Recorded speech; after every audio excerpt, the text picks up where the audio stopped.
¿Qué tal? ¿Cómo están? Bienvenidos. Gracias por estar con nosotros en el cierre de esta semana laboral. Gracias por acompañarnos en la entrevista de Hechos AM de Canal 12. Bueno, como ustedes saben, hace unos días el gobierno de la República presentó varias medidas extraordinarias que buscan ayudar a contener la delincuencia en nuestro país. Y la pregunta que surgió después de que los partidos políticos, todos los partidos políticos, aprobaran estas medidas extraordinarias es ¿qué viene desde los otros sectores, desde los otros poderes del Estado, como el Poder Judicial, por ejemplo, y de la Asamblea Legislativa? Ya sabemos que dio una conferencia de prensa apoyando estas medidas extraordinarias.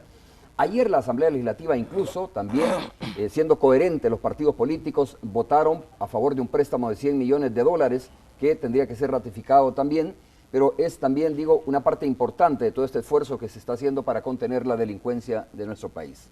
Casualmente, ayer mismo el fiscal general de la República acude a la Asamblea Legislativa de nuestro país para plantearle a los diputados, para solicitarles a los diputados también el estudio y la aprobación de medidas importantes o reformas importantes al Código Penal de nuestro país. Vamos a escuchar más adelante al fiscal general de la República refiriéndose a este tema, pero específicamente al tema de la necesidad de la depuración del sistema judicial de El Salvador. Un sistema judicial que todos ustedes lo conocen, lo saben, mejor dicho. El Departamento de Estado de los Estados Unidos ha mencionado en varias ocasiones que tiene problemas, que adolece de corrupción, o mejor dicho, que está contaminado por la corrupción en nuestro país. Probablemente no sea todo, pero de alguna manera el Departamento de Estado de los Estados Unidos lo ha señalado así, lo ha dicho contundentemente en varias ocasiones. Por eso es que es un tema importante, sabiendo el esfuerzo que está haciendo el gobierno, sabiendo el esfuerzo que está haciendo la Asamblea Legislativa, hablar ahora de la necesidad de la depuración del sistema judicial.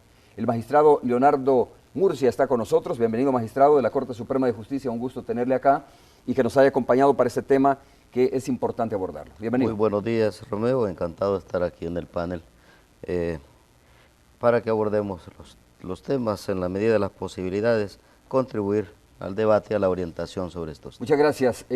La ya conocida abogada Berta de León está con nosotros, abogada ex querellante del caso Francisco Flores, ahora abogada independiente. Gracias por acompañarnos también, licenciada, muchas gracias por estar con nosotros esta mañana. Muchas gracias por la invitación, Romeo. Bueno, si quieren, creo que tenemos listo ese sonido del fiscal general de la República. Vamos a escucharlo a continuación para darle contexto a la entrevista de esta mañana. No era un tema del cual pretendía hablar el fiscal general de la República, pero cuando lo abordaron los periodistas incluso habló de casos específicos. Se dijo, mire, le quiero poner un ejemplo de un juez que fue requerido en su momento y estaba en la playa, ¿no? Y dijo que no podía llegar a atender el caso de una, digamos, de una acusación sería de la Fiscalía General de la República que presentó en su momento. Escuchemos al fiscal general y luego regresamos para escuchar las reacciones de mis invitados. Y vamos a seguir en el tema de los jueces.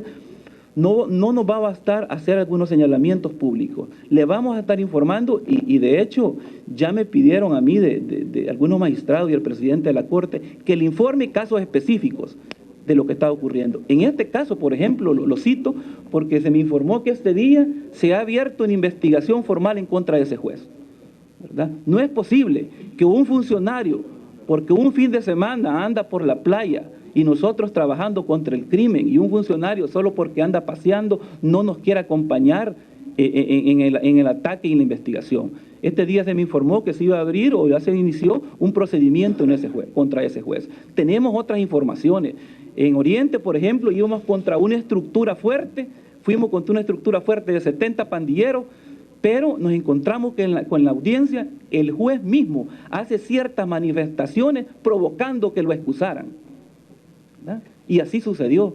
Entonces son casos que no los podemos permitir. Son varios jueces, tenemos algunos jueces que incluso en estos días vamos a presentar que les quiten el fuero en la Corte Suprema de Justicia posiblemente. No les sabría dar el número, pero nosotros yo he dado instrucciones de que todo aquel funcionario, incluyendo los jueces, estamos abriendo ahorita algunas investigaciones que digamos que las he encontrado ahí retenidas. Las estamos abriendo, pero no tengo el número exacto ahorita. Bueno, eran las palabras del fiscal general de la República, magistrado Murcia. ¿Ustedes conocen de esta situación? ¿Conocen de estas denuncias? ¿Tienen ese informe ya de la Fiscalía General de la República o todavía no? Bueno, esto recién sucede, lo que él señala. Cabe esperar más bien que el señor fiscal general de la República documente, fundamente lo que señala y lo presente a la Corte. Incluso no necesariamente puede constituir delito, sino que puede constituir alguna falta disciplinaria, de la cual la Corte tendría la obligación de abrir los procesos investigativos. Esto, el tema de la depuración, es un tema constante, permanente. A lo mejor en su momento voy a compartir algunos datos relacionados al trabajo en esa línea que ha estado desarrollando la Corte, y podrá advertirse que han habido resultados y muchos avances importantes. Lo que sí debe ¿cómo se llama?, de estar a la base es que habrán casos contados, pero la generalidad, y eso es lo que uno tiene la expectativa y espera, que la generalidad de los jueces siempre estén actuando con mucha responsabilidad, con rectitud, con ética, respondiendo también incluso a los momentos actuales, es decir, a las circunstancias históricas en las cuales les está correspondiendo desempeñarse. Entender, ¿verdad?, desde los estamentos básicos, jueces de paz, hasta incluso los magistrados de la Corte, entender que la judicatura, esa investidura es 24 horas y debe estarse presto a desempeñar esa labor con la mayor diligencia. En todo caso, esto que se menciona, repito, recién sucede, la Corte estaría pendiente de que pueda llegar lo que el señor fiscal está anunciando. Esas dos situaciones que describe el fiscal son faltas, ¿considera usted graves? Bueno, el señor fiscal señala el punto de que necesitando una audiencia, el señor juez se encontraba de vacaciones, ¿verdad? Vacacionando en la playa. En la playa. De vacaciones. Habría que verlo si eso es realmente es correcto lo que al señor fiscal le informaron, ¿verdad? O qué es lo que pasaba. Lo cierto, a lo mejor, es que el juez no está en su despacho. Habría que ver si es la hora ordinaria o estaba haciendo turno, que debió haber estado presto, es decir, al llamado, no necesariamente estar en su escritorio el día domingo esperando a ver si le llegan, porque hay mecanismos. Los jueces de turno establecen coordinaciones con la policía y fiscalía cuando se trata, por ejemplo, de turnos de fines de semana.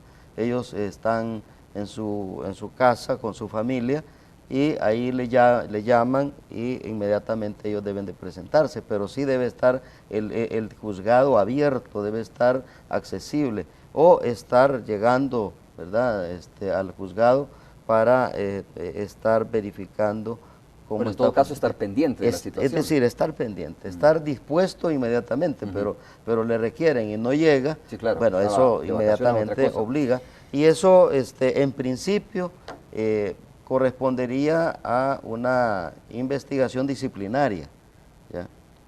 Los delitos, como el señor fiscal lo menciona, esos se abren, se investigan a través de lo que sería la apertura de un antejuicio, ¿ya?, o la eliminación del fuero, es decir, la autorización de corte que diga, ok, ábrase una investigación por los delitos. Eso sí, el delito sí requiere ese procedimiento. Vamos a ver, revisando lo que ha hecho la Fiscalía General de la República, el dato que tengo yo, que tras la llegada del fiscal Douglas Meléndez hubo por lo menos 60 cambios en la institución pública. Entre ellos se crearon también nuevas jefaturas en Zacatecoluca y Soyapango, dos de los municipios afectados fuertemente por la delincuencia de nuestro país, y incluso informó el fiscal de algunas personas que habían sido retiradas, ¿no?, de la institución. ¿Podríamos tomar esto como una especie de autodepuración de la Fiscalía General de la República? La Policía Nacional Civil tiene su propio mecanismo también de depuración, y la pregunta es, abogada Berta de León, ¿cuál es el mecanismo que tiene el sistema judicial, ¿no?, que también en este punto me gustaría escuchar al magistrado Murcia, ¿cuál es el mecanismo expedito que tiene y si funciona además este mecanismo la Corte Suprema de Justicia o el sistema judicial para su depuración? El mecanismo creo yo que siempre ha estado cuestionado justamente por el entrampamiento de los casos, ¿verdad? Al final quien resuelve, ¿verdad?, es Corte Plena y el magistrado mejor lo puede explicar, ¿verdad?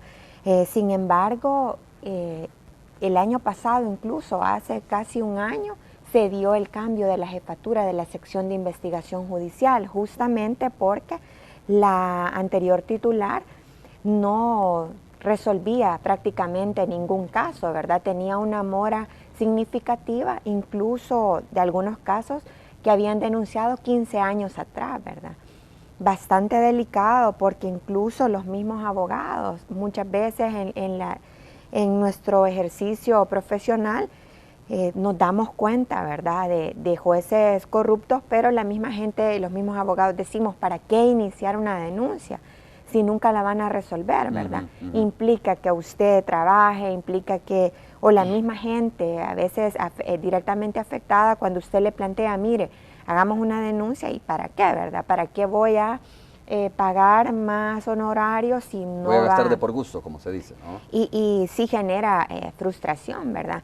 Y es clarísimo, hay muchos tribunales de todas, digamos, las instancias, desde los jueces de paz hasta magistrados, que es un secreto a voces, pues, de que hacen actos de corrupción. Yo he escuchado ¿verdad? jueces que dicen incluso, mire, yo estoy demandado, y no voy a mencionar el nombre de él, pero es un juez muy anuente para estar con los medios de comunicación y creo que hace un trabajo muy transparente. Dice, mire, yo estoy demandado ahí en la sección de investigación judicial de la Corte Suprema de Justicia, pero yo sí quiero que se depure mi caso, yo sí quiero que funcione la sección de investigación judicial porque yo estoy seguro que esa denuncia que tengo, o sea, no tiene base, ¿no?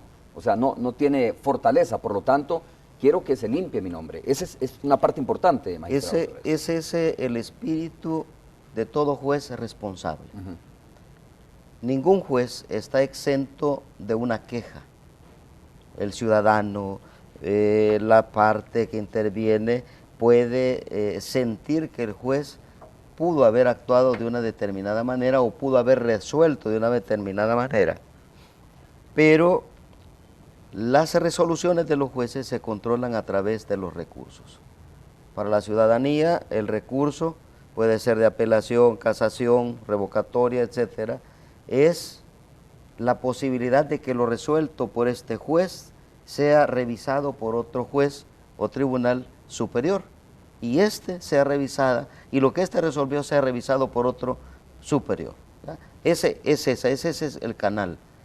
Las denuncias cuando son externas a los procesos y a las resoluciones, esas son válidas y ahí está la sección de investigación judicial. ¿Externa se refiere a que un ciudadano, una persona que se sienta afectada? Externa, perdón, gracias por la externa, me refiero a que no sea interna a lo resuelto por el juzgador, porque lo que resuelve el juzgador se hace a través de los recursos.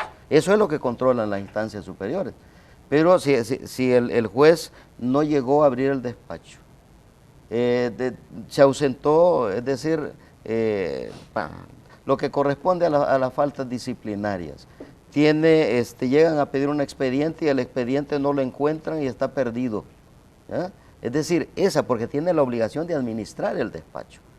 Esos puntos pueden perfectamente entrar a denuncia y deben de ser investigados por la Corte. Y la Corte está trabajando bastante diligentemente hoy en la depuración. Y vuelvo al tema, a la expresión esta, el espíritu ese debe ser de todo juez responsable. ¿Qué es lo que me interesa?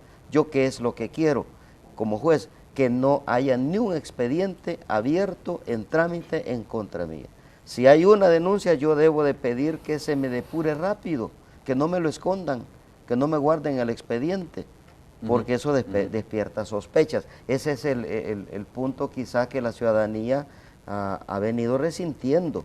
Cuando al año pasado, me recuerdo cuando ingresaba este servidor a la Corte, se decía, hay más de 1000 expedientes en la Corte. sobre funcionarios 1100, públicos. Sí, de funcionarios contra públicos, jueces. de jueces. Contra jueces, más de 1100 expedientes, casi 1200 expedientes abiertos. Y yo tengo tiempo de venir escuchando esas. ¿Y es cierto o no esas es cierto sumas. eso? Era cierto, era cierto. Hoy podemos compartir cifras y se ha reducido bastante.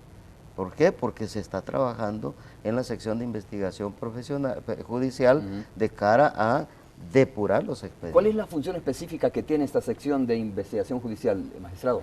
La función principal es, ya sea por denuncia o por derivación de la misma corte, cuando detecta alguna anomalía, que se lo deriva a la sección para que investigue los términos o los conceptos que se están señalando contra este funcionario.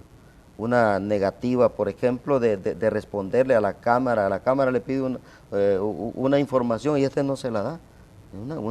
Una falta.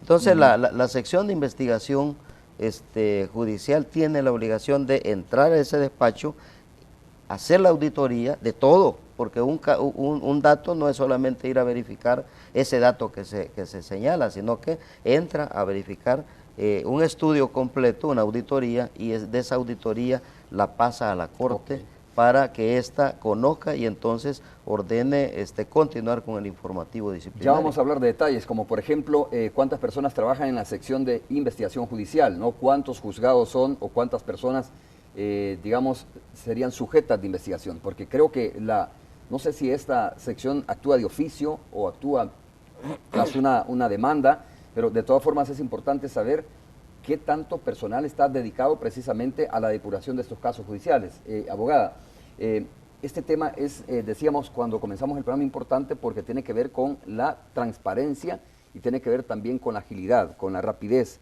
con la pronta justicia, como ustedes dicen, ¿no? Si no hay un sistema judicial sólido, un sistema judicial comprometido con el tema del combate a la delincuencia y la aplicación de la justicia, difícilmente se puede fortalecer, digamos, democráticamente un país. Por eso es que es, digo, importante este tema. Sí, y es grave porque siempre se ha venido señalando como uno de los principales problemas que impactan el tema de la seguridad, por ejemplo, pero que no ha visto mayor progreso, digamos. Aunque sí, digamos, en honor a la verdad, hay que decir que desde que se cambió la jefatura de la sección de investigación judicial se ha visto que ha avanzado un poco. Por ejemplo, se ha dado la destitución ya de jueces especializados, de sentencia, de instrucción que estaban sumamente señalados, ¿verdad? Y que se sabe que tenían varios procesos. Se ha iniciado proceso, por ejemplo, contra el juez noveno de paz, ¿verdad? Que tanto se sabe, denuncias, ¿verdad? Y que tenía denuncias y que nunca procedía nada, ¿verdad? Está incluso suspendido. Se tiene también ahorita el caso del juez segundo de instrucción de Santa Tecla, ¿verdad? Que también se ha iniciado un proceso de destitución. Yo creo que sí se está dando pasos importantes. ¿Ustedes desde afuera ven expedito este procedimiento? Porque también no sé si hay ahí como una situación de juez y parte, ¿no? En este caso, la sección de investigación judicial está dentro de la Corte Suprema de Justicia, ¿no? Me confirma esto, ¿no? Sí, magistrado. Entonces, de alguna manera podría interpretarse que la Corte como tal se convierte en juez y parte, porque no sé si esta unidad de investigación debería estar adscrita a la Corte Suprema o debería estar fuera del ámbito de la Corte Suprema de Justicia. Sí, es parte de la Corte Suprema de Justicia. De hecho, quienes tienen la última palabra, si destituyen o no a un juez, por ejemplo, es la Corte Plena. ¿Y ¿verdad? es bueno esto? Pues es lo que hay. Yo creo que si hubiera voluntad por parte de los magistrados de depurarse, creo yo que se podría, pues. Y hay casos, como le digo, que sí se ha logrado. Sin embargo, hay otros que teniendo claridad en el tema no pasa nada. Estoy hablando puntualmente del caso del juez primero de instrucción, por ejemplo. En el caso del expresidente Flores, por ejemplo, donde está establecidísimo la serie de faltas y de omisiones en la investigación y de compadrazgo con el anterior fiscal y no pasa más nada, solo... ¿Qué tal? ¿Cómo están? Bienvenidos. Gracias por estar con nosotros en el cierre de esta semana laboral. Gracias por acompañarnos en la entrevista de Hechos AM de Canal 12. Bueno, como ustedes saben, hace unos días el gobierno de la República presentó varias medidas extraordinarias que buscan ayudar a contener la delincuencia en nuestro país. Y la pregunta que surgió después de que los partidos políticos, todos los partidos políticos, aprobaran estas medidas extraordinarias es ¿qué viene desde los otros sectores, desde los otros poderes del Estado, como el Poder Judicial, por ejemplo, y de la Asamblea Legislativa? Ya sabemos que dio una conferencia de prensa apoyando estas medidas extraordinarias. Ayer la Asamblea Legislativa incluso, también siendo coherente los partidos políticos, votaron a favor de un préstamo de $100 millones que tendría que ser ratificado también, pero es también, digo, una parte importante de todo este esfuerzo que se está haciendo para contener la delincuencia de nuestro país. Casualmente, ayer mismo el fiscal general de la República acude a la Asamblea Legislativa de nuestro país para plantearle a los diputados, para solicitarles a los diputados también el estudio y la aprobación de medidas importantes o reformas importantes al Código Penal de nuestro país. Vamos a escuchar más adelante al fiscal general de la República refiriéndose a este tema, pero específicamente al tema de la necesidad de la depuración del sistema judicial de El Salvador. Un sistema judicial que todos ustedes lo conocen, lo saben, mejor dicho. El Departamento de Estado de los Estados Unidos ha mencionado en varias ocasiones que tiene problemas, que adolece de corrupción, o mejor dicho, que está contaminado por la corrupción en nuestro país. Probablemente no sea todo, pero de alguna manera el Departamento de Estado de los Estados Unidos lo ha señalado así, lo ha dicho contundentemente en varias ocasiones. Por eso es que es un tema importante, sabiendo el esfuerzo que está haciendo el gobierno, sabiendo el esfuerzo que está haciendo la Asamblea Legislativa, hablar ahora de la necesidad de la depuración del sistema judicial.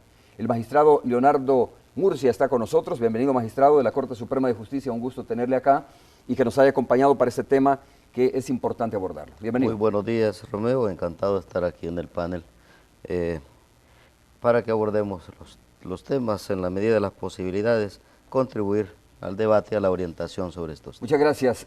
La ya conocida abogada Berta de León está con nosotros, abogada ex querellante del caso Francisco Flores, ahora abogada independiente. Gracias por acompañarnos también, licenciada, muchas gracias por estar con nosotros esta mañana.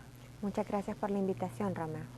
Bueno, si quieren, creo que tenemos listo ese sonido del fiscal general de la República. Vamos a escucharlo a continuación para darle contexto a la entrevista de esta mañana. No era un tema del cual pretendía hablar el fiscal general de la República, pero cuando lo abordaron los periodistas incluso habló de casos específicos. Se dijo, mire, le quiero poner un ejemplo de un juez que fue requerido en su momento y estaba en la playa, ¿no? Y dijo que no podía llegar a atender el caso de una, digamos, de una acusación sería de la Fiscalía General de la República que presentó en su momento. Escuchemos al fiscal general y luego regresamos para escuchar las reacciones de mis invitados.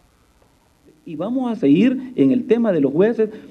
No nos va a bastar hacer algunos señalamientos públicos. Le vamos a estar informando y de hecho ya me pidieron a mí de algunos magistrados y el presidente de la Corte que le informe casos específicos de lo que está ocurriendo. En este caso, por ejemplo, lo cito porque se me informó que este día se ha abierto una investigación formal en contra de ese juez, ¿verdad? No es posible que un funcionario, porque un fin de semana anda por la playa y nosotros trabajando contra el crimen, y un funcionario solo porque anda paseando no nos quiere acompañar en el ataque y en la investigación. Este día se me informó que se iba a abrir o ya se inició un procedimiento en ese juez, contra ese juez. Tenemos otras informaciones.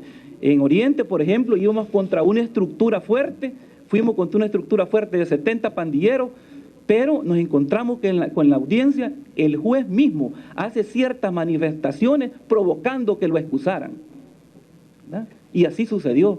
Entonces son casos que no los podemos permitir. Son varios jueces, tenemos algunos jueces que incluso en estos días vamos a presentar que les quiten el fuero en la Corte Suprema de Justicia posiblemente.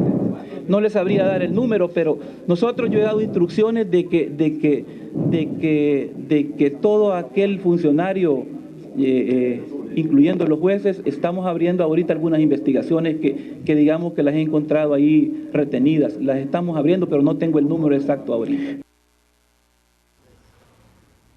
Bueno, eran las palabras del fiscal general de la República, magistrado Murcia. ¿Ustedes conocen de esta situación? ¿Conocen de estas denuncias?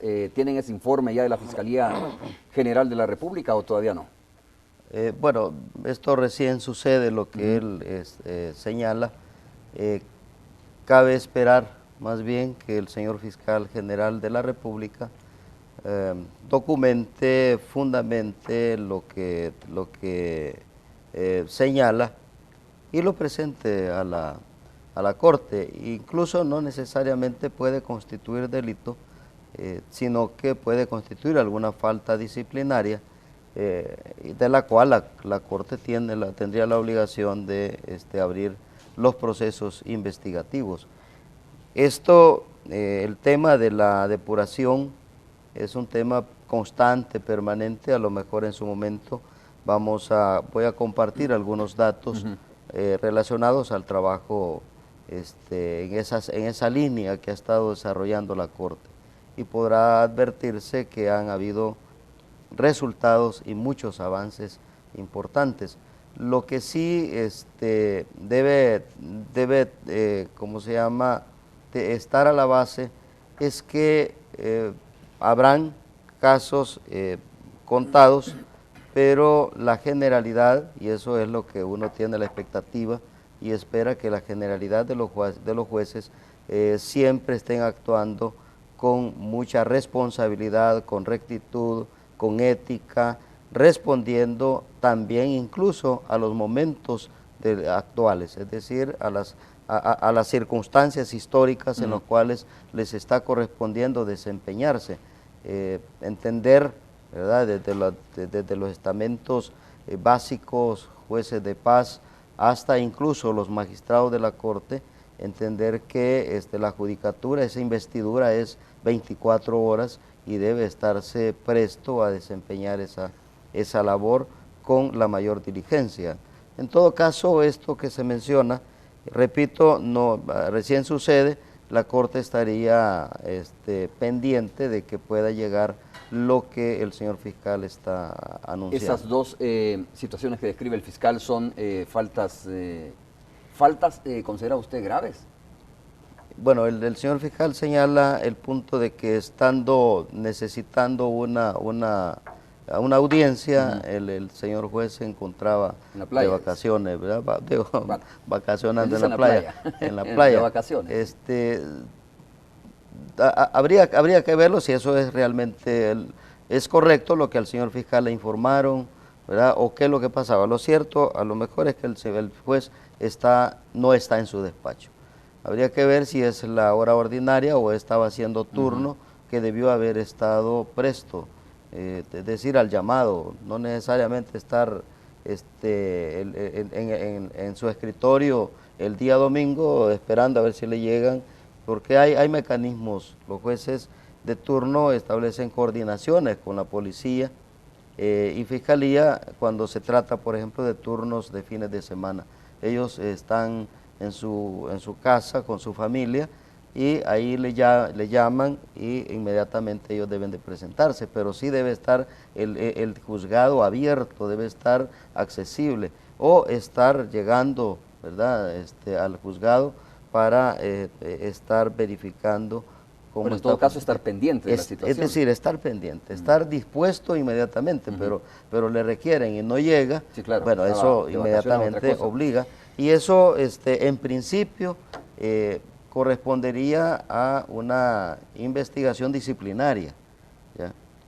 Los delitos, como el señor fiscal lo menciona, esos se abren, se investigan a través de lo que sería la apertura de un antejuicio, ¿ya?, o la eliminación del fuero, es decir, la autorización de corte que diga, ok, ábrase una investigación por los delitos. Eso sí, el delito sí requiere ese procedimiento. Vamos a ver, revisando lo que ha hecho la Fiscalía General de la República, el dato que tengo yo, que tras la llegada del fiscal Douglas Meléndez hubo por lo menos 60 cambios en la institución pública.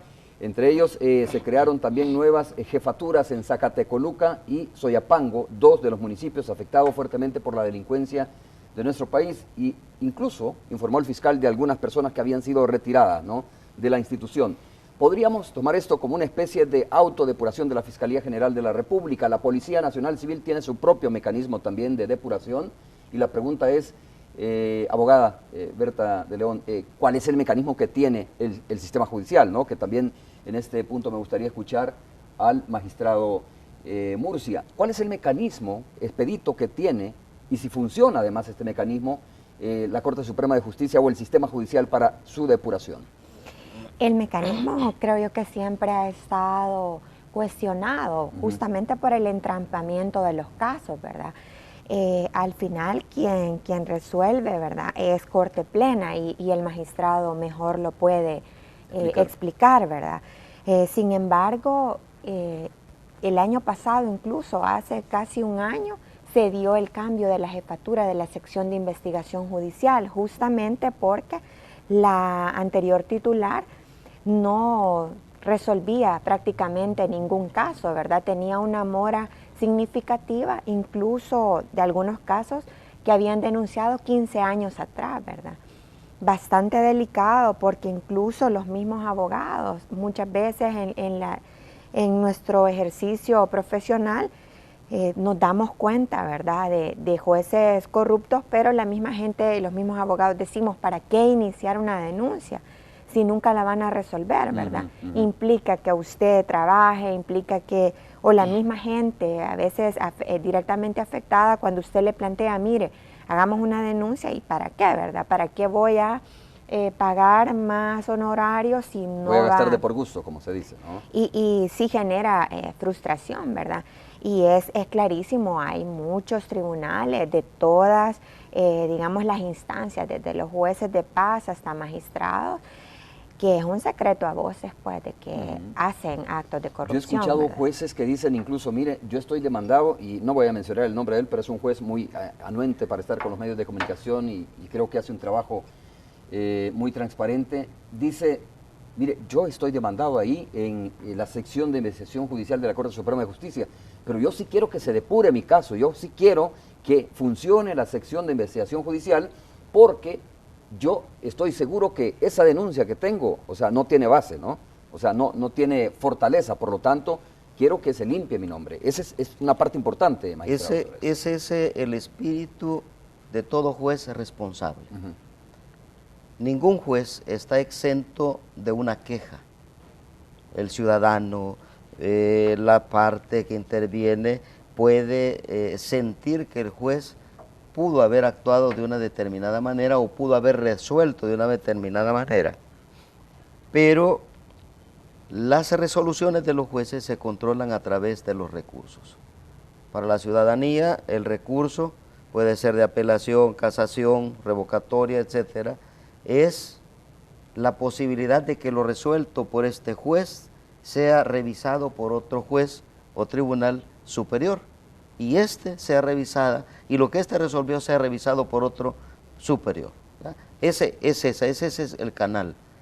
Las denuncias cuando son externas a los procesos y a las resoluciones, esas son válidas y ahí está la sección de investigación judicial. ¿Externa se refiere a que un ciudadano, una persona que se sienta afectada? Externa, perdón, gracias por la externa, me refiero a que no sea interna a lo resuelto por el juzgador, porque lo que resuelve el juzgador se hace a través de los recursos. Eso es lo que controlan las instancias superiores. Pero si el juez no llegó a abrir el despacho, se ausentó, es decir, lo que corresponde a las faltas disciplinarias. Llegan a pedir un expediente y el expediente no lo encuentran y está perdido. ¿Ya? Es decir, porque tiene la obligación de administrar el despacho. Esos puntos pueden perfectamente entrar a denuncia y deben de ser investigados por la Corte. Y la Corte está trabajando bastante diligentemente hoy en la depuración. Y vuelvo al tema, a la expresión esta, el espíritu ese debe ser de todo juez responsable. Yo, ¿qué es lo que me interesa? Yo, ¿qué es lo que quiero como juez? Que no haya ni un expediente abierto en trámite en contra mía. Si hay una denuncia, yo debo de pedir que se me depure rápido, que no me lo escondan, que no me guarden el expediente, porque eso despierta sospechas. Ese es el punto quizá que la ciudadanía ha venido resintiendo. Cuando al año pasado, me recuerdo cuando ingresaba este servidor a la Corte, se decía, hay más de 1000 expedientes en la Corte. sobre funcionarios públicos. Sí, de contra públicos, jueces. de jueces. Contra jueces, más de 1.100 expedientes, casi 1.200 expedientes abiertos. Y yo tengo tiempo de venir escuchando esas ¿Y es cierto o no esas es cierto sumas. eso? Era cierto, era cierto.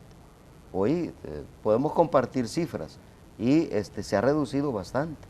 ¿Por qué? Porque se está trabajando en la sección de investigación profesional, judicial, de cara a depurar los expedientes. ¿Cuál es la función específica que tiene esta sección de investigación judicial, magistrado?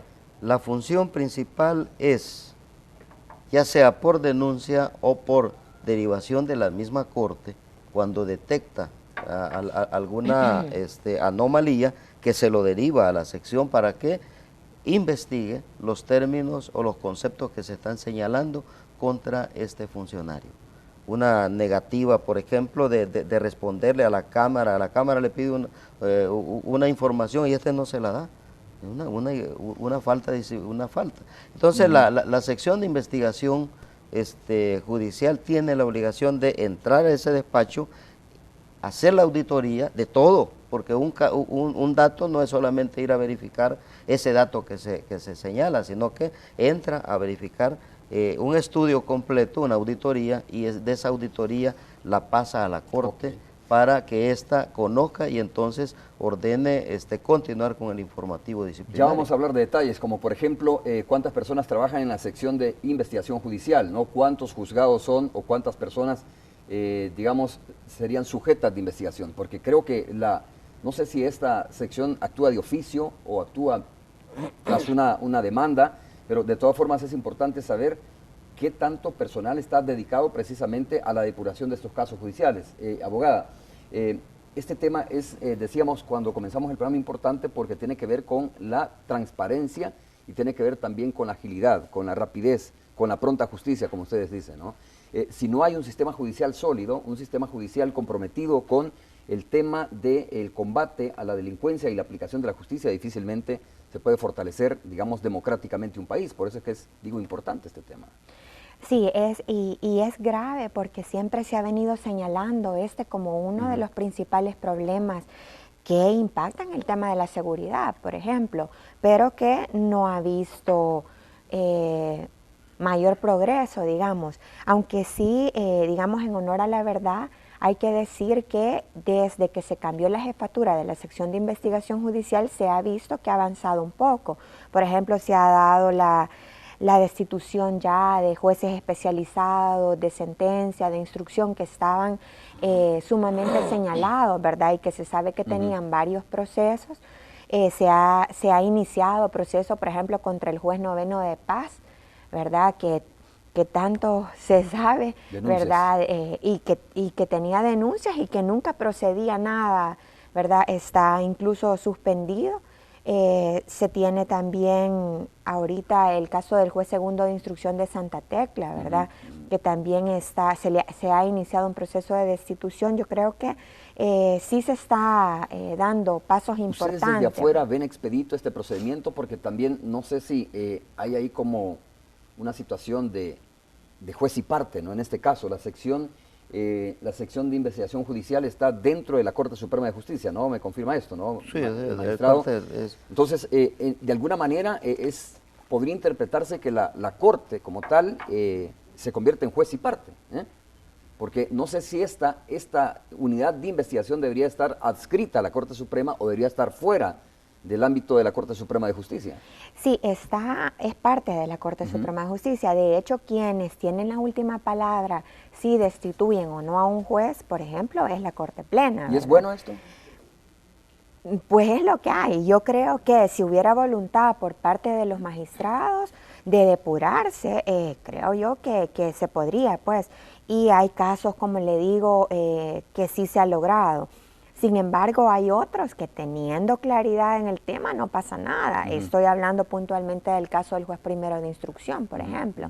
En el caso del expresidente Flores, por ejemplo, donde está establecidísimo la serie de faltas y de omisiones en la investigación y de compadrazgo con el anterior fiscal y no pasa más nada. Solo de afuera, ¿cómo ven esta situación, no? esta situación de que esta sección de investigación esté adscrita a la Corte Suprema? ¿Realmente debería ser de esa manera o funcionaría? Digo, supongo que ustedes hacen este análisis, lógicamente, como sucede, por ejemplo, con la Inspectoría General de la Policía Nacional Civil, que creo que antes estaba adscrita precisamente a la policía y ahora entiendo que está bajo la jurisdicción del Ministerio de Seguridad Pública. De alguna manera, digamos, hay una independencia y tiene más solvencia, más autonomía esta sección o esta inspectoría para desarrollar su trabajo. Muchos creo que podrían ver positivo eso también, de que haya más autonomía de parte de esta sección de investigación judicial. Mire, yo creo que sí, pero implicaría una reforma y un proceso muchísimo más largo, ¿verdad? Que hacer que la institución como está funcione.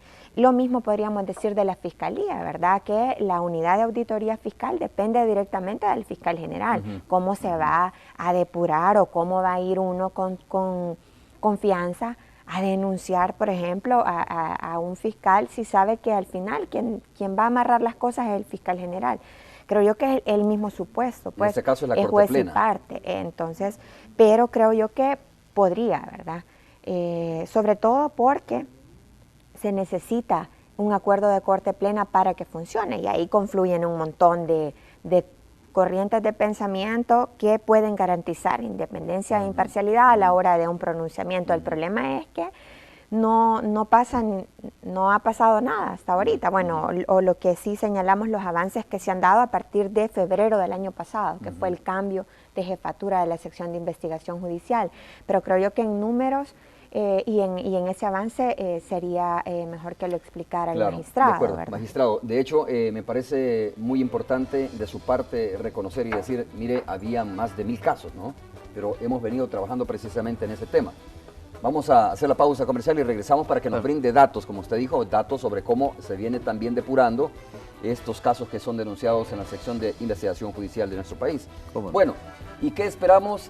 ¿Cuál es el compromiso? Yo sé que esta es una pregunta que tendríamos que hacérsela a Corte Plena, ¿verdad? Específicamente, ¿cuál es el compromiso que asume la Corte Suprema de Justicia en torno a este caso o a este esfuerzo que están haciendo las otras instituciones, como la Fiscalía, pero principalmente el Ejecutivo y la Asamblea Legislativa, con las medidas extraordinarias? Porque ya hemos escuchado, digo, pronunciarse efectivamente a la Fiscalía el día de ayer. Ya sabemos lo que han dicho los partidos políticos. No hemos visto a Corte Plena, creo, o por lo menos no lo he escuchado. Usted me corrige después de la pausa. Si hemos escuchado voces de la Corte Suprema de Justicia en apoyo a este esfuerzo del Ejecutivo. Volvamos a ver.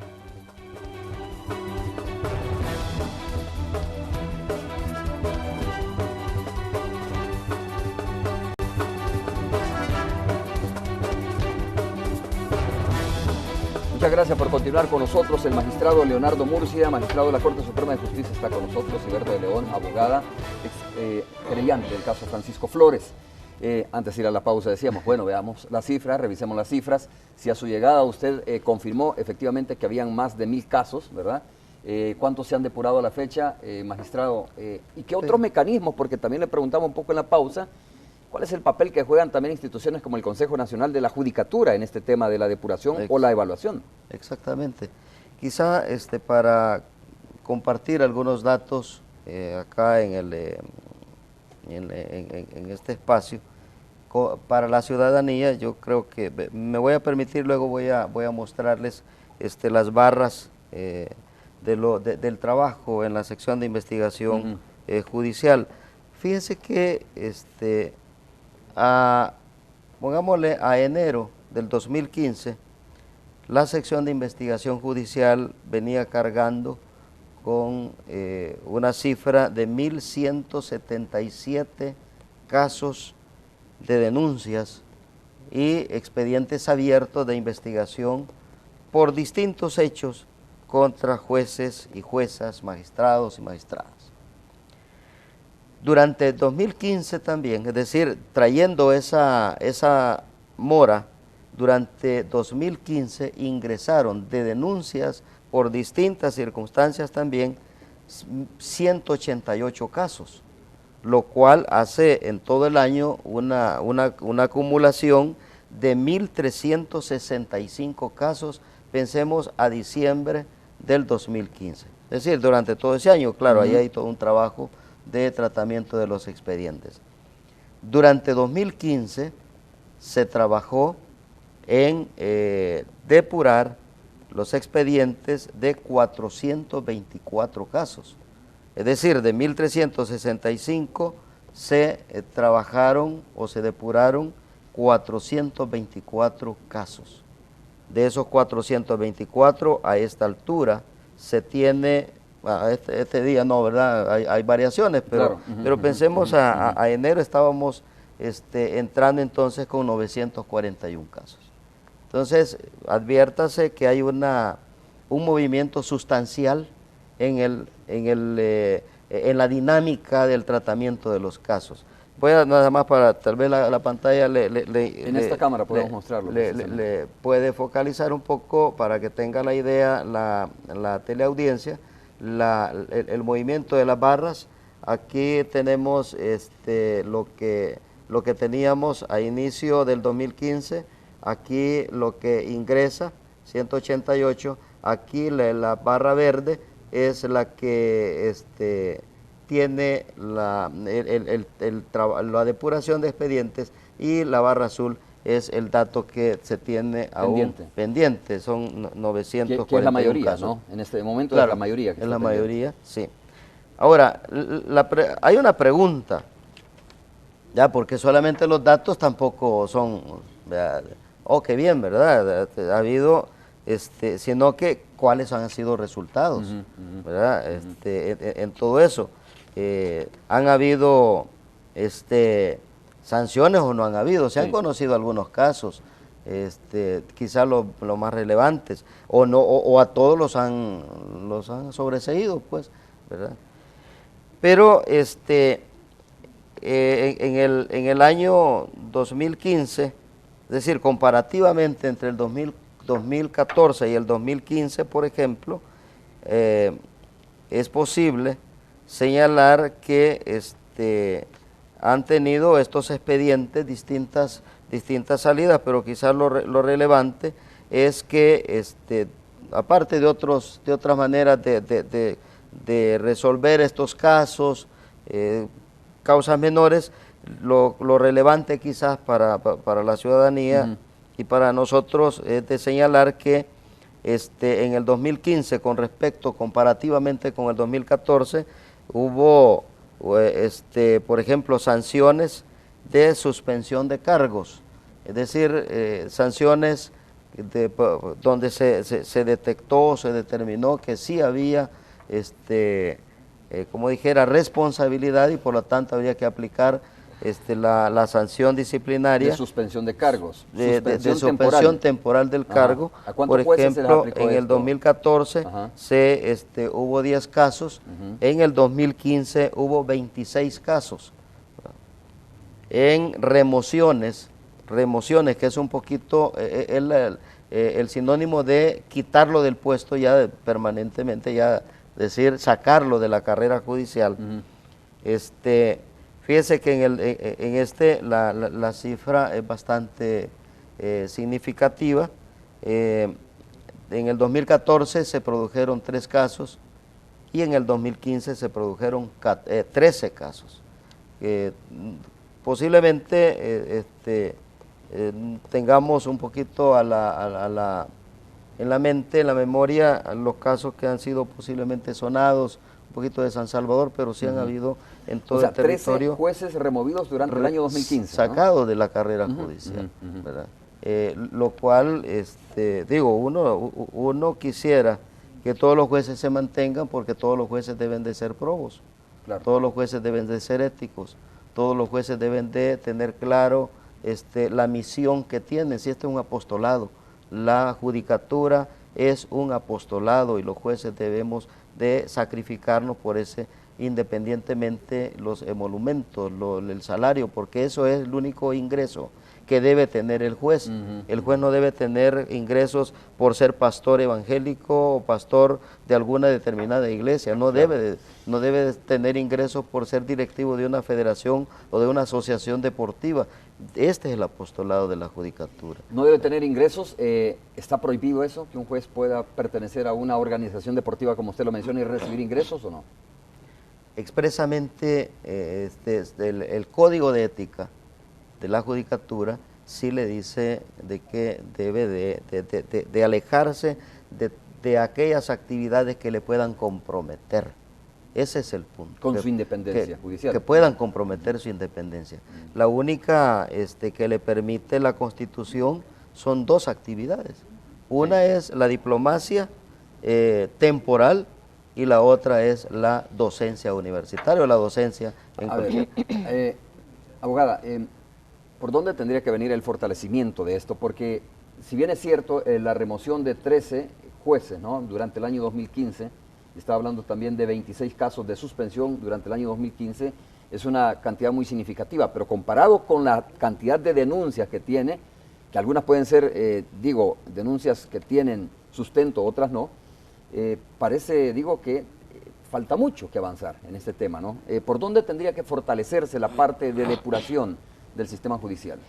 Pienso, por ejemplo, y ya se había identificado, ¿verdad?, que había que dar mayor recurso humano a la sección de investigación judicial. Eso fue uno de las falencias que se encontraron cuando se hizo el cambio, se decidió el cambio de jefatura, por ejemplo, pero no sé realmente si se ha incrementado el número de colaboradores que resuelven los casos, ¿verdad? Eso podría ser una medida que impactaría directamente en la producción, ¿verdad?, y depuración de los expedientes que tienen, pero no sé realmente si se tomaron. ¿Y en todo esto medidas. tiene un papel importante el Consejo Nacional de la Judicatura o no, en el tema de apoyar la depuración?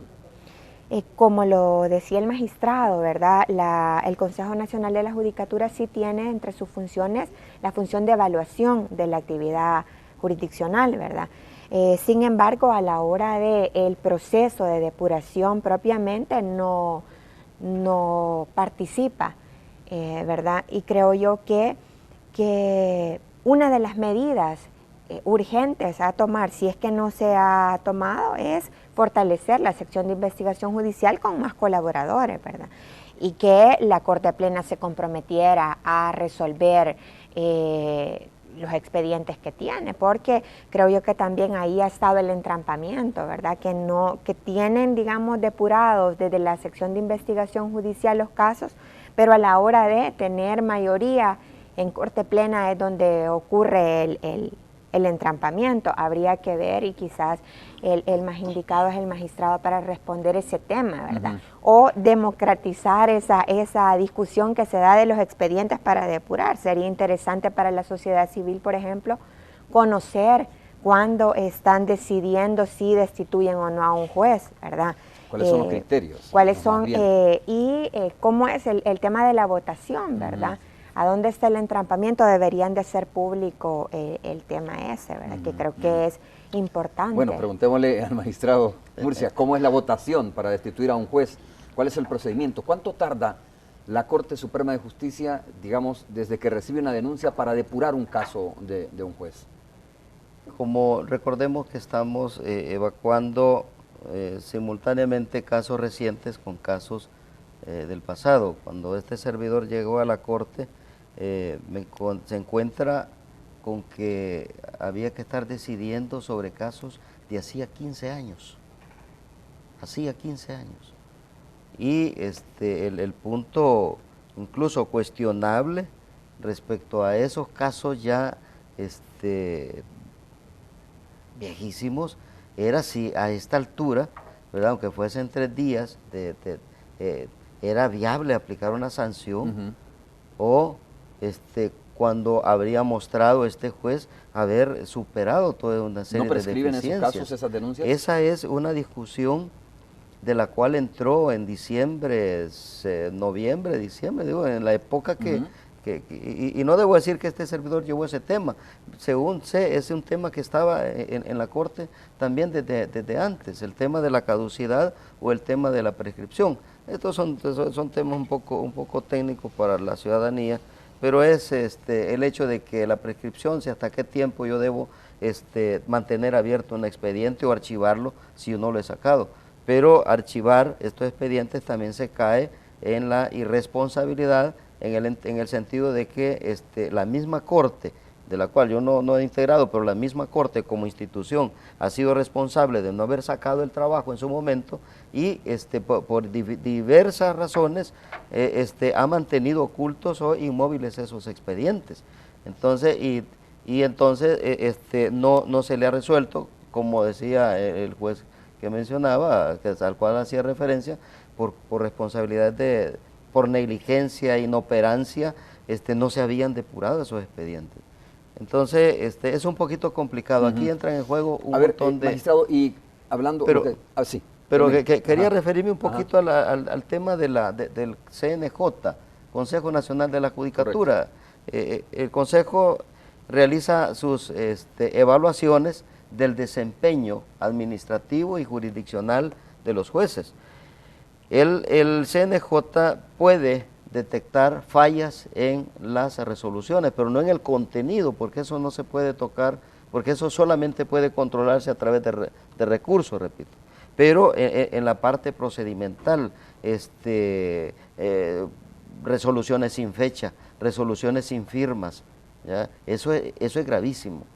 Entonces el Consejo, si detecta estos datos, este comportamiento, debe reportarlo a la Corte. El Consejo hace un monitoreo del trabajo que realiza dos veces al año. Dos veces al año los evalúa. Entonces, si detecta anomalías, debe informarlo a la Corte para que la Corte lo pase, lo derive a la sección de investigación judicial, y esa es una manera también de que la sección retome los casos y los proceda a investigarlos y verificarlos. ¿Y es de donde emanan más denuncias, magistrado, no, o es de la población, de la población salvadoreña como tal? Normalmente son partes procesales, es decir, abogados, querellantes que intervienen en los procesos, y también de la población. Pero también debo decir que la mayoría de los argumentos, de las razones por las denuncias, son inconformidades personales. Por eso no vamos a encontrar una alta cifra de condenas, porque son insatisfacciones personales, y muchas de ellas incluso, bueno, que el juez no me saludó, ¿verdad? Sí, claro. Sí, o sea, cuestiones que obviamente en la relación personal los jueces tenemos la obligación por respeto a las partes, etcétera, pero cuestiones, insatisfacciones personales, esa es una alta cifra o causa de denuncias. La abogada hacía una pregunta importante, una reflexión. Bueno, ¿qué tanto más personal tiene o con cuánto personal cuenta la sección de investigación judicial para hacer este trabajo también, ¿no? Para depurar cada uno de estos casos? Después de que se da este relevo en la jefatura, ¿se ha fortalecido de alguna manera esta sección en cuánto o con cuánta gente o recursos? Entiendo que luego de estos cambios, de lo cual yo no estuve en ese entonces, pero entiendo que hubo movimientos internos de cara a fortalecer la unidad. Ello no implica decir de que esté resuelto el problema. Entiendo que la sección requiere, como lo dice la compañera, la sección requiere de más recursos para poder sacar o acelerar más, tener más producción, y ojalá que en un tiempo corto pueda decirse, mire, de estos 900 y tantos hemos llegado, ¿verdad?, a estar casi al día, es decir, hemos quitado la mora. ¿Es un tema prioritario en la Corte Suprema de Justicia el fortalecimiento de esta sección, así como se supone que se está haciendo el fortalecimiento de la sección de probidad? Pregunto esto porque hemos escuchado incluso que la Corte Suprema de Justicia no termina de ejecutar su presupuesto, no ejecuta su presupuesto, y algunas veces ha tenido que regresar, ¿no?, cuando hay necesidades como esta de fortalecimiento de unidades importantes. No es tan cierto que la Corte no ejecute su presupuesto. Y a veces hay una idea equivocada, la frase esta, lo decimos o lo dicen, no tanto afuera, sino más bien adentro lo dicen organizaciones o los mismos jueces. Bueno, es que la Corte tiene que devolver dinero, ¿verdad? es que la Corte no recibe dinero. La Corte, es decir, así en efectivo, Sí, claro, recibe una aprobación por el Parlamento, este es su presupuesto, y en esa medida va calculando los gastos, y entonces Hacienda, entonces Hacienda se encarga de, según las disponibilidades, le resuelvo para esto, pero no tengo para lo otro. Entonces, la ejecución del 100%, depende más bien de la disponibilidad, y entonces los organismos internos administrativos tienen que ir haciendo los ajustes para ver qué prioriza por cuestiones de gastos, ¿verdad? Entonces, es cierto, no termina de ejecutar el 100%, pero no es por falta de planificación. Pongo el ejemplo que está un poco relacionado con un tema que se mencionaba al inicio con respecto a la ejecución de las medidas de emergencia, que le corresponde, por ejemplo, a la Corte. Fíjense que dentro de eso, dentro de lo que les corresponde, dentro de otras, está la habilitación, por ejemplo, de la Corte, de la infraestructura y la logística para que se puedan llevar a cabo las audiencias virtuales. Pero las audiencias virtuales requieren de equipo tecnológico especializado, monitores, computadoras, software, ¿verdad?, especialistas y todo esto. Y bueno, esa es una prioridad en este momento. Sí, sí. Tener ese equipamiento. Exacto. ¿Puede la Corte Plena reorientar recursos internos y decir, señores, en este momento es una prioridad y vamos a votar por esto o no? Claro, debe hacerlo. De hecho, lo ha venido haciendo, pero mínimamente, no sé si 1 o 2 equipos son los que se han estado movilizando a Oriente, a algunos penales, para poder de allá, ¿verdad?, transmitir a las salas de audiencia de acá, ¿verdad?, de manera virtual las imágenes de los imputados, y que estos perciban o vean las audiencias acá, es decir, como ellos están virtualmente en un mismo lugar. El asunto es que esto requiere de mucha plata.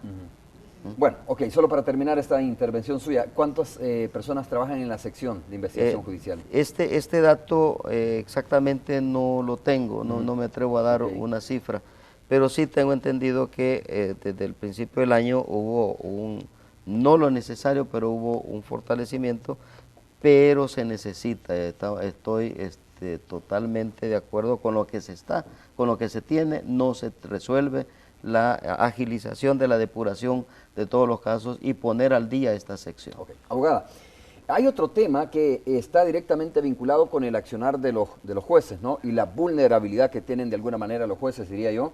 Una cosa es una falta disciplinaria, la desidia con que pueda actuar un juzgador, un aplicador de justicia, pero ciertamente es una realidad también que muchos jueces son vulnerables al crimen organizado, a la delincuencia, y por eso también no son eficientes o terminan no haciendo de la mejor manera su trabajo. El tema de que los jueces son amenazados, los jueces sobre todo también que viven en los departamentos que son más vulnerables, ¿afecta sin duda alguna también la aplicación de la justicia como tal? Sí, pero llama la atención, por ejemplo, que en un país como el de nosotros casi no se producen este tipo de casos, o al menos no se hacen públicos, de que un juez esté siendo amenazado por estructuras criminales. Habría que ver por qué, ¿verdad? Porque normalmente tanto se dice, por ejemplo, de estructuras de narcotráfico, las mismas pandillas, ¿verdad? No se registran, o al menos no se hacen públicos este tipo de casos. Excepto el caso de Oriente, ¿no?, donde fueron, creo, capturados unos magistrados. Sí, jueces. Recientemente jueces, ¿verdad? Sí, jueces especializados, ¿verdad?, que están ya enfrentando procesos penales. Pero el tema también que es bien preocupante es que cuando hablamos de comisión de delitos por parte de jueces, por ejemplo, es un tema complicado probatoriamente hablando, ¿verdad? Porque obviamente un juez que acepte dinero por producir una resolución en un sentido o en otro, no guarde ese dinero en sus cuentas, ¿verdad? Para seguirle la pista. Entonces es un tema probatorio difícil. Complicado, sí. Entonces, que la Fiscalía General de la República valdría la pena que destine, digamos, fiscales especializados que de verdad le den seguimiento y hagan un proceso de investigación serio que pueda traducirse en documentar bien un expediente y poder destituir a un juez.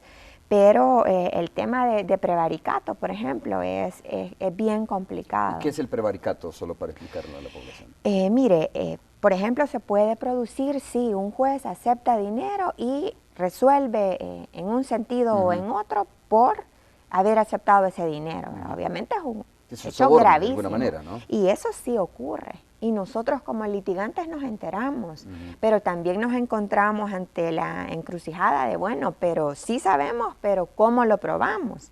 Y si usted se va a iniciar un proceso pretendiendo una destitución y no tiene las pruebas, está bastante fregado, ¿verdad? Incluso usted puede salir demandado por difamación o por lo que se le ocurra. Entonces es un tema bien delicado que sí, creo yo que... es un tema delicado, abogada, pero es un tema sobre el cual se tiene que trabajar, se tiene que buscar un mecanismo de cómo tratar de evitar esto y si sucede, cómo ir al fondo de una investigación. El tema de las escuchas, por ejemplo, sería un elemento importante y se sabe que durante la gestión del ex fiscal se tenían documentados a partir de escuchas, ¿verdad?, varios casos de jueces que no sabemos por qué no avanzaron o quizás sean estos los que va a retomar el nuevo fiscal, ¿verdad? Esperaríamos que sea claro y que no vayan a ser expedientes que señalen cualquier tipo de falta, porque lo que anuncia ahorita, por ejemplo, que el juez no quiso moverse de la playa y esto, sí es grave, ¿verdad? Pero hay muchísimo más tela que cortar en el órgano judicial. Casos más graves, claro, sobre denuncias, ¿no? Como usted dice. Una cosa es lo que puede hacer la Corte Suprema de Justicia desde la sección de investigación judicial y otra cosa es el papel que puede hacer la Fiscalía General de la República mediante la utilización de herramientas como la que usted acaba de mencionar, ¿no? Las escuchas telefónicas que están reguladas, o sea, no puede ser a discreción del fiscal, entiendo, escuchar a algunas personas, sino que tienen que estar de alguna manera, o está de alguna manera regulado en qué situación o en qué circunstancias se tiene que escuchar a una persona, ¿no, magistrado? Claro, sí, sí. No es un cheque en blanco de espiar permanentemente a cualquier ciudadano. Esta es una herramienta que debe utilizar el ente fiscal para poder perseguir el crimen organizado, sea de cualquier naturaleza, y dirigido a cualquier funcionario público o ciudadano en sus actividades privadas, pero que se vaya detectando que hay conductas sospechosas de ilícitos. Las herramientas que tiene la Fiscalía y las facultades constitucionales que tiene la Fiscalía no son las mismas que tiene la sección de investigación judicial. La sección de investigación judicial nace o se deriva de una función de la Corte que es la de nombrar o separar jueces o magistrados, sancionarlos, pero disciplinariamente, es decir, administrativamente, no penalmente. La labor, diría, de persecución penal es de la Fiscalía y es ella, juntamente con la policía, la que tiene las herramientas para esto, ¿verdad? Lo que serían todos los recursos para poder perseguir, investigar, recabar información, etcétera, sustanciar los casos y presentarlos donde corresponda. La única vinculación que se da es que en el caso de jueces, si detecta y fundamenta un ilícito, debe presentarlo a la Corte para que la Corte lo, como dijera, le quite una protección que tienen los jueces, que es un fuero, pero es la Corte la que se lo quita y luego autoriza para que sean juzgados como cualquier ciudadano, al igual que los diputados con la Asamblea Legislativa. Entonces, pero es la Fiscalía la que tiene las herramientas y debe fundamentarlo y debe de presentarlos a la Corte y además presentarlo a los tribunales el caso donde corresponda. Es la persecución penal. Es importante que la ciudadanía que nos ve comprenda esas dos dimensiones, la función de la Corte de castigar disciplinariamente a los jueces y la función de la Fiscalía de perseguir el delito. Ahora, si la Corte en esa persecución disciplinaria detecta que hay ilícito, debe, como lo ha hecho en más de alguna ocasión, debe poner en conocimiento a la Fiscalía para que ésta abra el expediente ¿cómo se llama?, por la investigación del delito. De esa manera se van complementando y eso es una obligación que tienen todos los funcionarios también del país. Señores, una pausa, la última, regresamos ya para el cierre de la entrevista de esta mañana. Volvemos.